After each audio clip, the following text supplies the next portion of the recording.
Bienvenue à vous tous, chers amis, pour cette dernière conférence de Carême, en ce dimanche des Rameaux. Et à cette occasion, nous sommes heureux d'accueillir le Père François Audinet. Cher Père, vous êtes prêtre du diocèse du Havre, vous êtes normalien, docteur en théologie et enseignant aux facultés Loyola de Paris, mais également aumônier général du Secours catholique. Le titre de votre conférence est « Mon royaume n'est pas de ce monde, spiritualité et politique du règne ». La semaine dernière, vous vous en souvenez, le père Marc Rastoin a répondu à la question « Que signifie concrètement cette dignité royale reçue par chaque chrétien lors de son baptême ?» Et vous, cher père, votre conférence porte sur le rapport entre la spiritualité et la politique quand on parle du royaume de Dieu. Il est vrai que lorsque Pilate pose la question à Jésus « Es-tu le roi des Juifs ?», Jésus répond « Mon royaume n'est pas de ce monde ». Alors, vous allez nous expliquer quel est le sens de cette réponse de Jésus. Merci. Merci beaucoup. Mon royaume n'est pas de ce monde. C'est la parole d'un homme condamné à mort, en tout cas tout près de l'être, et qui sait déjà dans quelle parodie de procès il est pris. Lorsque Jésus dit à Pilate « Mon royaume n'est pas de ce monde », en réalité il fait l'aveu d'une réalité très simple. Il n'a pas d'armée pour le défendre. Il n'a rien de ce qui permet d'identifier ordinairement un règne, un pouvoir ou même une autorité. Pas de forces qui viennent à son secours. Et en effet, le récit de la Passion nous fait entendre quelque chose de la solitude terrible de Jésus, dénué de secours ou d'appui. De façon étonnante, nous avons souvent compris cette phrase « Mon royaume n'est pas de ce monde » comme l'assurance que ce royaume était cantonné dans les cieux, là où il a l'avantage de ne pas trop nous déranger, ni d'interférer avec la conduite des affaires humaines ou ecclésiales que nous croyons bien connaître. Pourtant, il n'est pas si difficile d'interpréter cette phrase « Mon royaume n'est pas de ce monde », parce que peu avant, lors de sa grande prière, cette grande invocation qu'il adresse au Père, Jésus a parlé de ses disciples et il a dit « Ils ne sont pas du monde ». Évidemment, ils sont envoyés dans le monde, mais ils ne sont pas du monde, comme moi, ajoute Jésus, « Je ne suis pas du monde ». C'est facile de comprendre ce que signifie cette phrase pour les disciples « Ils ne sont pas du monde ». Nous ne pouvons pas douter que les disciples sont comme nous, avec la même chair, avec la même expérience de l'espace, du temps, de l'histoire et de sa violence.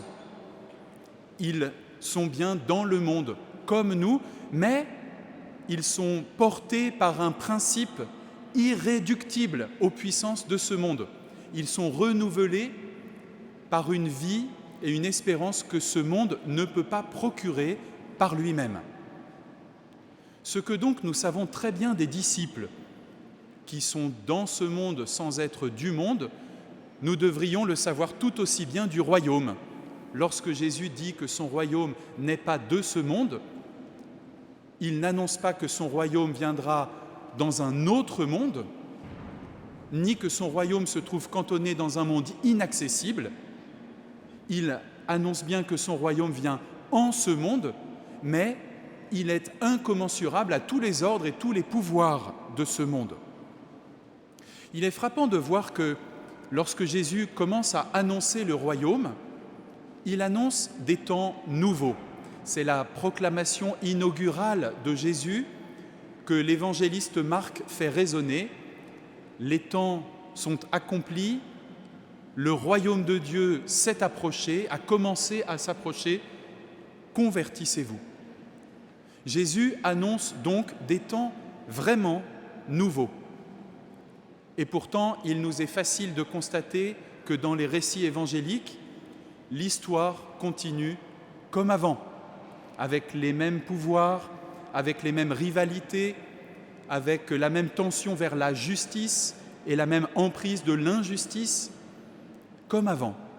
Et 2000 ans après, il nous est facile de constater que si le Christ a bel et bien annoncé des temps nouveaux, l'histoire continue comme avant. Dès lors, nous pouvons comprendre qu'au temps de la promesse que Jésus hérite de la Bible hébraïque et des prophètes, au temps de la promesse ne succède pas immédiatement le temps de la plénitude acquise. Le royaume de Dieu se donne à expérimenter sur le mode de la venue, non pas sur le mode de la présence pleine, mais sur celui de la venue. Il me semble alors qu'on pourrait dire qu'au temps de la promesse succède celui de la provocation. C'est une manière appropriée, je crois, de traduire la venue du royaume, le fait que toujours et encore il vienne. Le royaume de Dieu nous provoque au double sens du terme. Le royaume de Dieu est une provocation adressée à tous les pouvoirs de ce monde. C'est la pars destruens de sa venue, cette provocation qui ne laisse en repos aucun pouvoir et qui interroge leur légitimité. Et en même temps, il y a une pars construens. La provocation est une provocation à agir. Elle provoque du nouveau, elle provoque de l'inédit. La venue du royaume, donc, est une provocation insolente adressée au pouvoir, mais elle est aussi une provocation qui instaure du nouveau. Et si cette provocation du royaume apparaît, si la venue du royaume comme provocation apparaît dans les évangiles, c'est essentiellement au contact des plus pauvres ou de ceux qui sont comptés comme les derniers.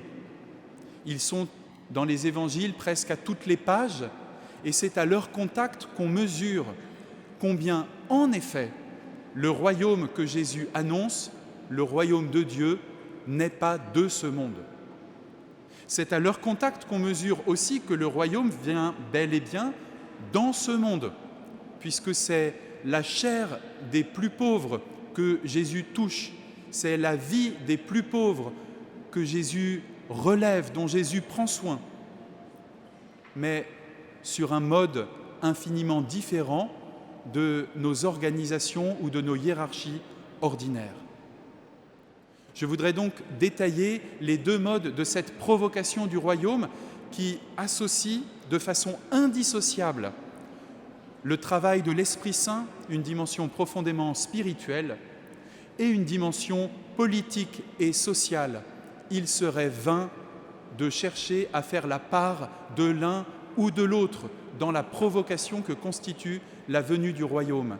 Cette venue est tout de Dieu, tout de l'Esprit Saint, et elle est tout de nous et tout de nos circonstances. Je voudrais commencer donc par la provocation insolente adressée au pouvoir, et ensuite j'essaierai de dire un mot de ce que Jésus provoque, du nouveau que provoque la venue du royaume. Il y a d'abord donc une provocation adressée au pouvoir, et il faudrait dire à tous les pouvoirs en même temps. Une provocation adressée au pouvoir politique, une provocation adressée au pouvoir de l'argent, une provocation adressée à l'autorité religieuse, au pouvoir religieux.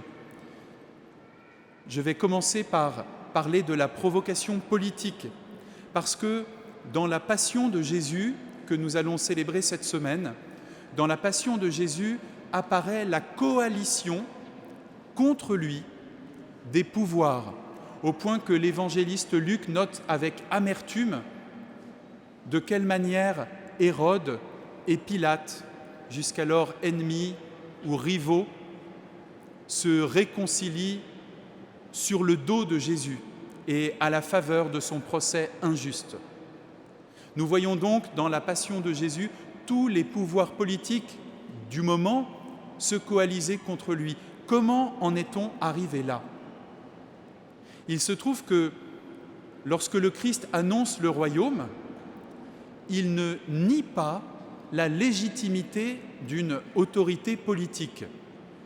D'ailleurs, rien n'indique qu'il ait voulu, à quelque moment que ce soit, prendre le pouvoir ou exercer le pouvoir à la manière dont l'exercent les autorités politiques, les rois ou les gouverneurs ou les armées. Jésus, donc, paraît prêt à reconnaître la légitimité d'une autorité politique, comme en témoigne le fait qu'il consente à l'impôt. Quand on sait la place qu'a tenue la fiscalité dans la constitution des États au fil de l'histoire, on voit là que Jésus ne nie pas la légitimité d'une autorité politique. En revanche, le pouvoir politique divise les êtres humains pour mieux les administrer. Il les classifie souvent. Et ce que nous voyons autour de Jésus, et ce qui constitue la provocation que le royaume adresse au pouvoir, c'est qu'autour de lui se retrouvent tous ceux qui n'avaient de place nulle part, les plus pauvres ou les plus malades, les lépreux, les prostituées, des hommes et des femmes de différents partis politiques, portant différentes espérances. Et si Jésus parvient à les réunir, c'est toujours en les orientant autour, vers, à partir des plus pauvres ou des plus fragiles d'entre eux. Jésus inaugure un rassemblement inattendu dans lequel les derniers deviennent les premiers parce qu'ils ne bénéficient pas d'une attention de surcroît après qu'on se serait occupé des gens importants, mais parce qu'ils bénéficient en premier de l'attention du Messie. Ainsi vient le royaume. Et il semble bien que cette manière d'être, cette manière d'appeler, cette manière pour Jésus de recomposer un peuple autour des derniers et à partir d'eux, soit insupportable pour tout pouvoir constituer. Cette recomposition, elle est le mode sur lequel vient le royaume dans notre monde. Cette recomposition incommensurable à nos ordres habituels, elle a constitué il y a 2000 ans, elle constitue encore aujourd'hui une provocation adressée à tout ordre politique quant à la manière dont il administre, classe ou prend soin. Jésus, ensuite, fait face au pouvoir de l'argent. Et ici, la situation est assez différente de son rapport à l'autorité politique, parce que s'il reconnaissait la légitimité d'une autorité politique, en revanche, l'argent est son ennemi. À ma connaissance, il n'y a d'ailleurs que 2 ennemis que Jésus nomme comme tels clairement, Satan et l'argent. C'est dire l'ampleur de la provocation que Jésus adresse à son époque, c'est dire aussi l'ampleur de la provocation qui nous est adressée lorsque nous célébrons la venue de ce royaume dans un monde où le capitalisme n'en finit pas d'accélérer. Jésus dit précisément de l'argent que nous ne pouvons pas avoir 2 maîtres, que nous ne pouvons pas servir et Dieu et l'argent. Cette souveraineté de l'argent qui semble rivale du règne de Dieu, elle est difficile à entendre et si difficile qu'une bonne part de l'éthique chrétienne a consisté à essayer de réconcilier ou de rabibocher 2 maîtres dont le Christ nous avait avertis qu'ils ne pouvaient pas aller ensemble. Pourquoi ? Parce que l'argent détermine qui est inclus ou qui est exclu, parce qu'il détermine quelles sont les vies qui valent plus que d'autres. Et de cela, autour du Christ, il n'est pas question. Cela, manifestement, lui est intolérable, et ceci constitue une provocation adressée à l'empire de l'argent. Dans la lettre de Jacques, un écrit du Nouveau Testament, nous entendons une interpellation vigoureuse adressée au destinataire de l'épître. Vos richesses sont pourries. Vos richesses sont pourries parce que vous qui les possédez, vous croyez maître. Vous croyez exercer une souveraineté et vous avez oublié les temps nouveaux et le royaume qui vient provoque, recompose, transforme, convertit. Nos richesses sont pourries, voilà une phrase qui prend un sens très concret. Nos vêtements sont pourris lorsqu'ils revêtent les enfants de notre pays, alors qu'ils ont été fabriqués par des enfants du même âge à quelques milliers de kilomètres. Nos vêtements sont pourris lorsqu'ils sont faits par des enfants vivant ce que nous ne souhaiterions à aucun de nos enfants de vivre. Nos téléphones sont pourris parce qu'ils sont faits avec des métaux rares, extraits dans des conditions inacceptables, au prix de la mort ou de l'invalidité de dizaines ou de centaines de personnes et du ravage d'écosystèmes. Nos vêtements sont pourris, nos téléphones sont pourris et cette pourriture nous colle à la peau. On comprend alors que la provocation du règne n'est pas simplement affaire de paroles. Elle est difficile à recevoir et toute notre tradition en témoigne. Pouvons-nous accepter la souveraineté de l'argent sur nos vies? Pouvons-nous accepter qu'il distingue quelles vies valent la peine d'être vécues et quelles vies on peut broyer impunément? La venue du royaume consiste à manifester que ce qui nous est devenu naturel ou habituel ne l'est pas devant Dieu. Enfin, Jésus, qui s'est pourtant déjà fait beaucoup d'ennemis, ne provoque pas seulement les pouvoirs politiques et celui de l'argent, il provoque aussi le pouvoir religieux. Il faut mesurer l'impact de cette provocation. Si à notre époque, nous aurions tendance à classer la dimension religieuse dans une sphère culturelle assez large, à l'époque de Jésus, et d'ailleurs dans beaucoup de pays encore aujourd'hui, il n'en va pas ainsi. C'est plutôt la dimension religieuse qui détermine de part en part la culture dans laquelle baignent et Jésus et ses contemporains. Comme à l'égard de l'autorité politique, Jésus ne délégitime pas l'autorité religieuse. Il prie au temple. Il argumente avec ses autorités. Et après la résurrection, les disciples de Jésus, eux aussi, vont prier au temple. Autant dire que cette institution religieuse n'est pas délégitimée ni ridiculisée en son principe. Elle vient des Écritures. En revanche, Jésus polémique sans pitié contre la manière dont ce pouvoir est exercé. Un épisode de l'Évangile nous le fera sentir. Après que Jésus est entré à Jérusalem, il est avec ses disciples près du trésor, c'est-à-dire l'endroit où beaucoup de personnes déposent de grandes richesses. Et tout le monde les regarde déposer ces richesses dans le trésor du temple. Jésus, pour sa part, voit une femme que personne d'autre ne semble avoir repérée. Et dans cette femme, il identifie une veuve, et une veuve très pauvre, qui dépose 2 piécettes, nous dirions aujourd'hui 2 centimes. Et Jésus d'attirer l'attention de ses disciples sur cette femme-là, qui, dit-il, a donné plus que tous les autres, parce qu'elle a littéralement donné sa vie. Cette veuve qui devient un modèle inspirant pour Jésus au moment où lui-même va livrer sa vie, cette veuve dévoile une confiance en Dieu, une remise de sa vie dans les mains de Dieu impressionnante, bouleversante, qui dit quelque chose de la venue du royaume. Avec quoi se nourrira-t-elle le soir?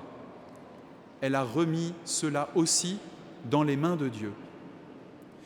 Mais nous oublions parfois que juste avant, Jésus a polémiqué contre les scribes et les docteurs de la loi parce qu'ils dévorent le bien des veuves. Ils dévorent le bien des veuves, c'est-à-dire que le système religieux qui vit sur le dos des veuves et de leur bonté est pourri lui aussi. Et la venue du royaume provoque la vie religieuse de l'époque de Jésus et sans doute la nôtre.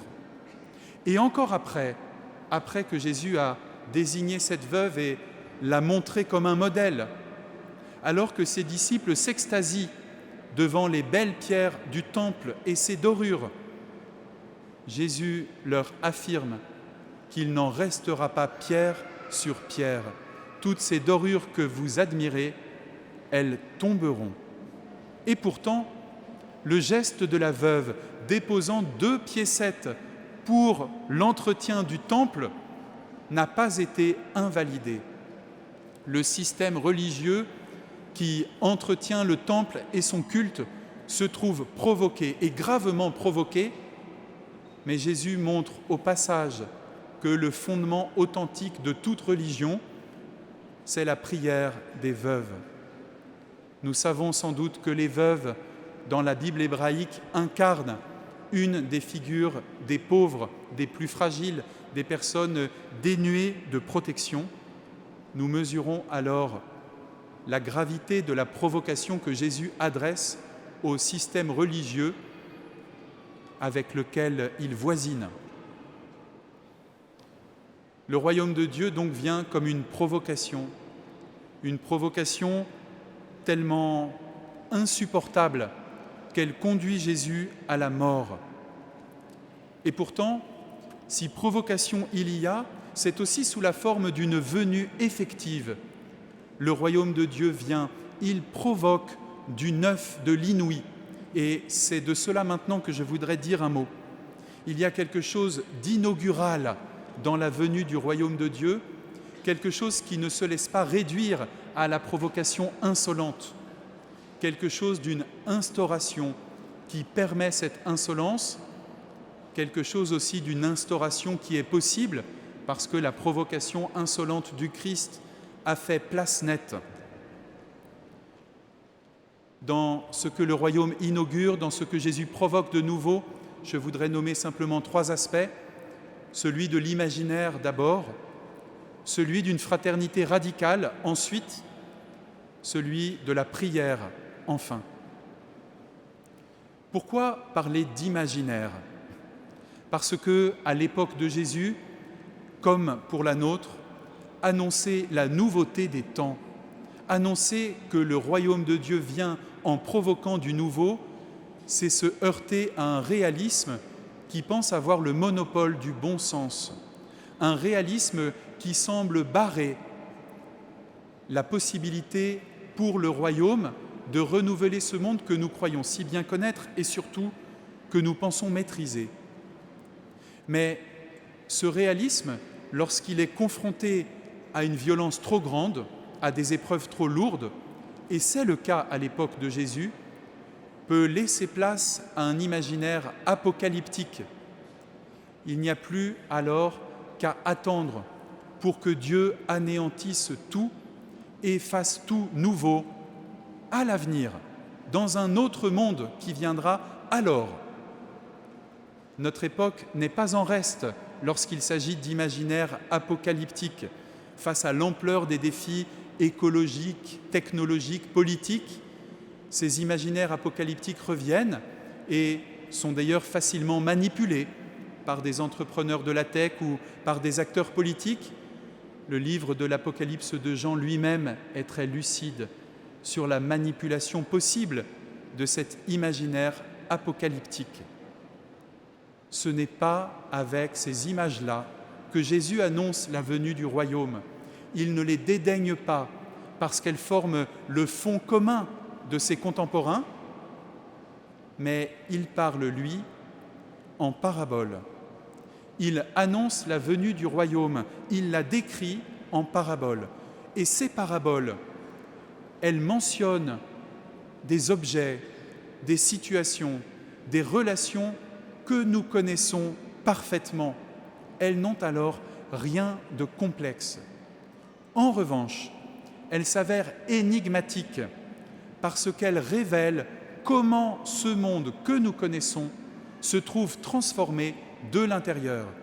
Elles sont provocatrices parce qu'elles obligent l'auditeur ou l'auditrice à prendre position à quel personnage nous identifions-nous?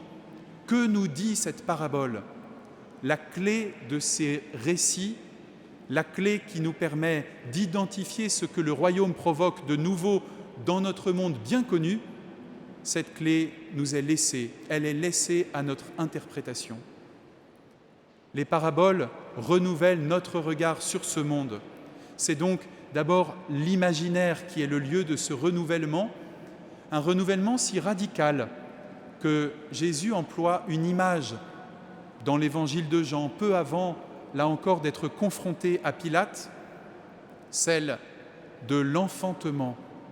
Ce monde que nous connaissons traverse un enfantement, c'est-à-dire que Dieu fait naître, fait advenir son royaume. La vie nouvelle qui vient de l'intérieur de ce monde, comme un enfant est porté, cette vie nouvelle demande un ajustement du regard, un ajustement de l'imaginaire.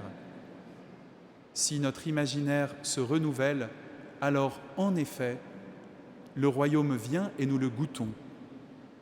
Un deuxième aspect de cette venue effective du royaume, c'est la fraternité radicale que Jésus installe autour de lui. Je le disais tout à l'heure, il y a de tout auprès de Jésus.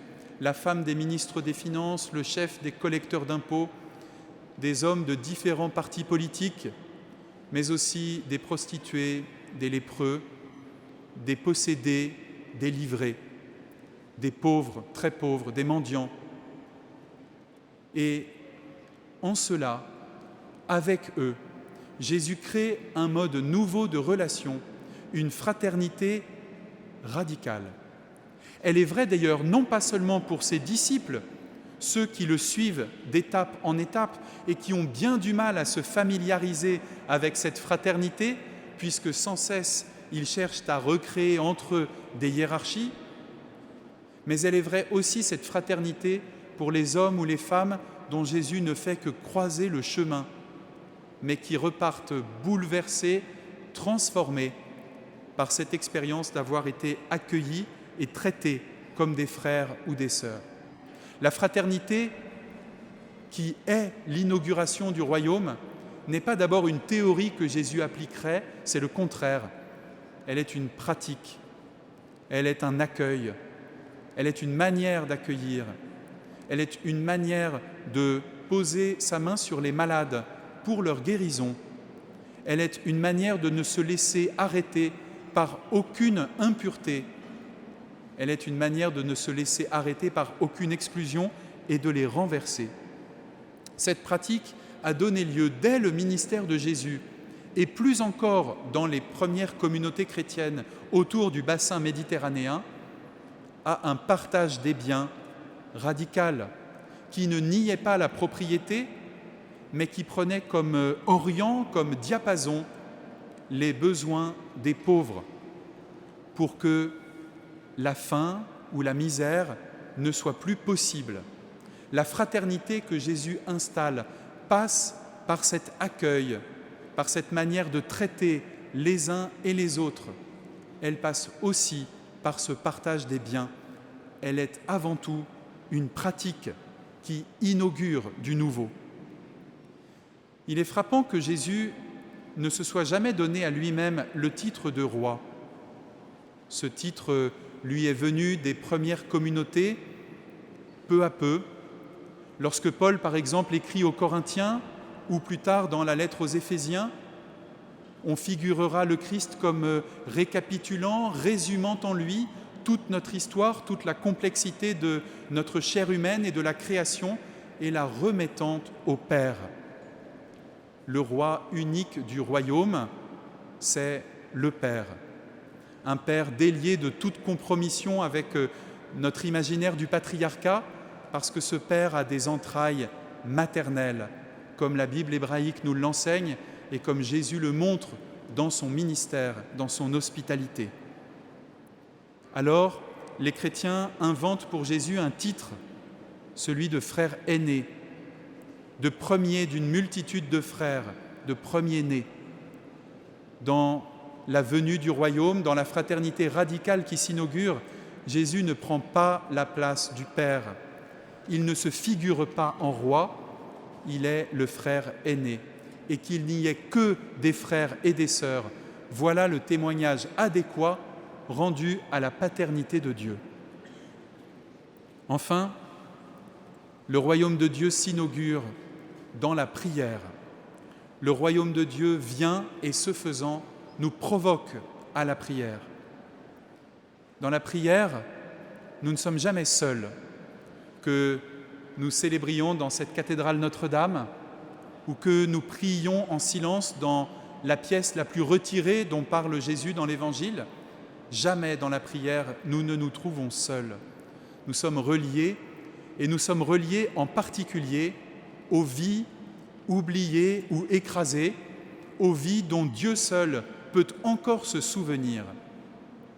Si nous croyons que ce n'est rien, si nous croyons que ce n'est pas grand-chose, il suffit de nous souvenir des réactions qu'a suscitées la parole du pape François lorsqu'il s'est contenté d'affirmer que ceux et celles qui se noyaient en Méditerranée en tentant la traversée étaient des êtres humains, qu'ils avaient un nom, qu'ils avaient un visage et qu'ils avaient des proches.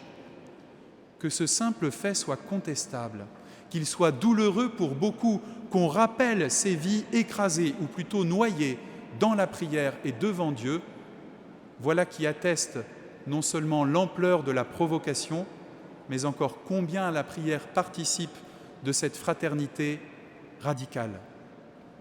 La prière, cependant, n'est pas qu'intercession ou appel, elle est aussi contemplation, silence, et à ce titre, elle est notre ouverture au monde qui vient, notre fidélité, notre persévérance dans la prière, notre persévérance à nous rendre disponibles au royaume qui vient, atteste que ce monde qui vient déjà dans notre espace et dans notre histoire, que ce monde-là n'est pas identique au monde que nous nous préparons et encore moins identique au monde qu'on nous prépare.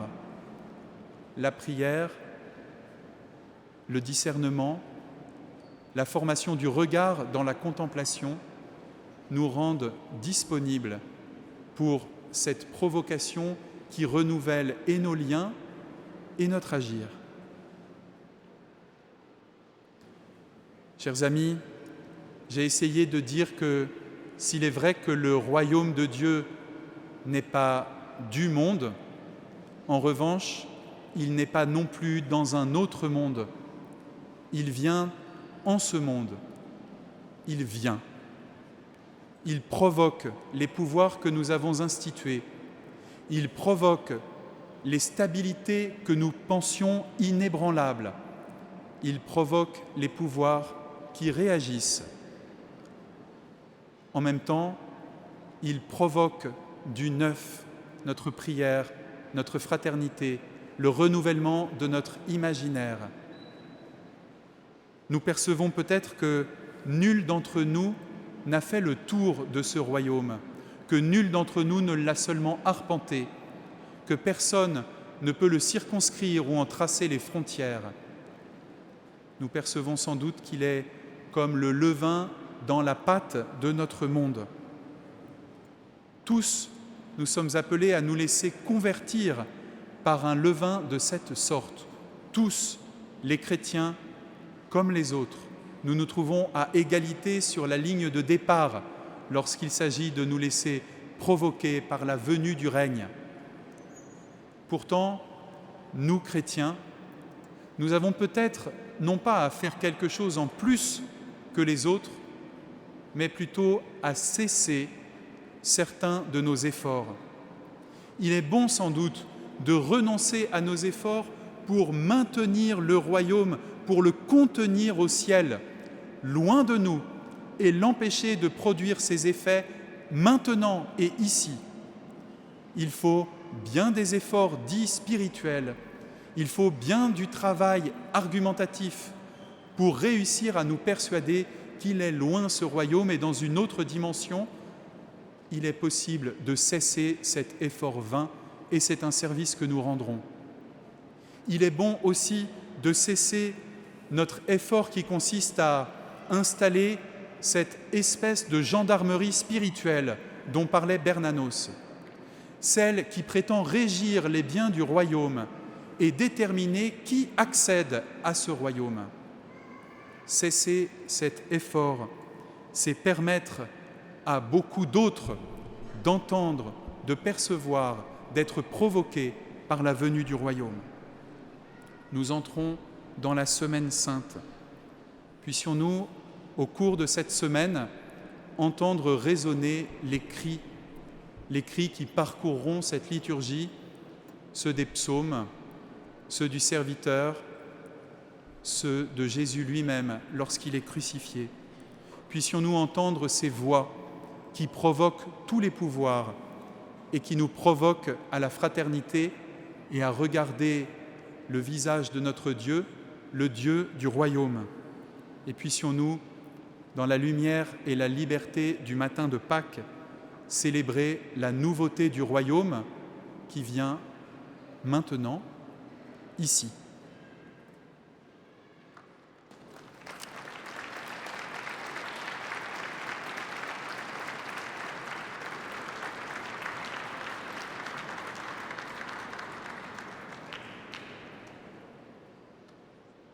Merci beaucoup, Père François Audinet, de ce que vous venez de nous dire. Chers amis, frères et sœurs, parvenus au terme des conférences de Carême 2026, nous mesurons la chance qui nous a été donnée de contempler toutes les réalités de la royauté du Christ, en partant de cette couronne d'épines vénérée par les pèlerins dans cette cathédrale, de la matérialité de cette relique.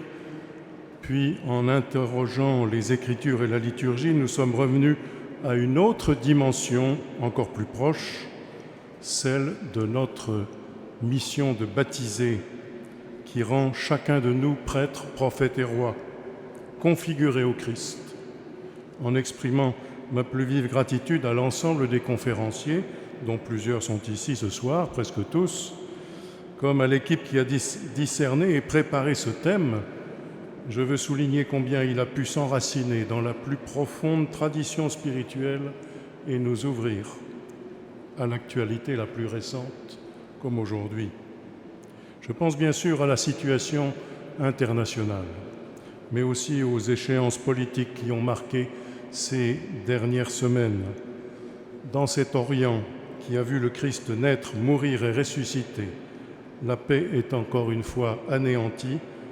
Et dans notre pays, nous voyons avec une vive inquiétude la violence et l'invective prendre le pas sur le dialogue et la recherche de l'intérêt général. Mais c'est bien dans cet aujourd'hui que l'Église doit poursuivre sans relâche sa mission d'annoncer le royaume de Dieu, car ainsi qu'il vient d'être dit, ce royaume qui n'est pas de ce monde se propose dans ce monde, en étant précisément pas complice d'aucun ordre du monde. Tout au long de cette Semaine Sainte, en accueillant de nouveaux baptisés, en renouvelant notre propre engagement dans la foi, en suivant le Christ dans sa passion et sa résurrection, puissions-nous donc prendre toute notre part à l'avènement de ce royaume, un monde libéré de tout asservissement, libéré par la vérité. Merci.